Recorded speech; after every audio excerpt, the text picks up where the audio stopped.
Greetings, church. It's hard to believe we've been in this pandemic since March, and it feels as if it just never is going to end, I know. I'm really proud of each of our congregations, our pastors and deacons, ministers and church musicians, parish administrators, each and every one of you. You have been resilient beyond belief, creative and imaginative, gospel-oriented, and most importantly, caring for one another and loving your neighbor as yourself.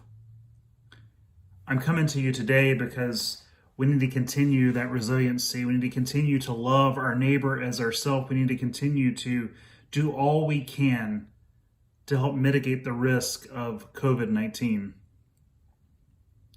Part of the ways we'll do that as a Synod staff, from now until January 18th, there will be no travel except for the 2 ordinations that I have to do.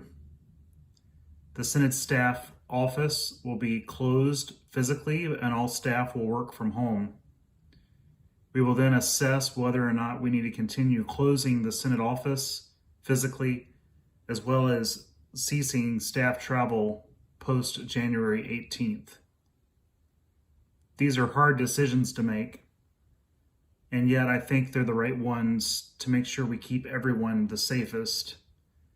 In September, I encouraged each of our congregations to stop at whatever phase you were at and just stay there through the end of 2020. I continue to stand by that advice that leading epidemiologists have given me.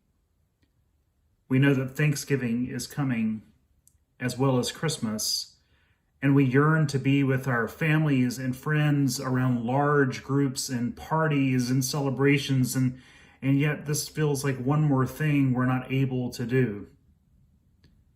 Please be safe around the holidays. Make wise and healthy and smart choices. If at all possible, don't travel. If at all possible, try not to enlarge that circle. If at all possible, try to find other ways to gather over Zoom or FaceTime or Facebook or what have you. I know it's not the same, but nothing this year feels the same. And the sooner we're able to mitigate this risk, the sooner we can have more of that same, more of that gathering back together physically. In the United States, we're already over 240,000 people who have died as a result of COVID-19, and the projections are that if we don't help mitigate this risk, that by March, another 200,000 people will die.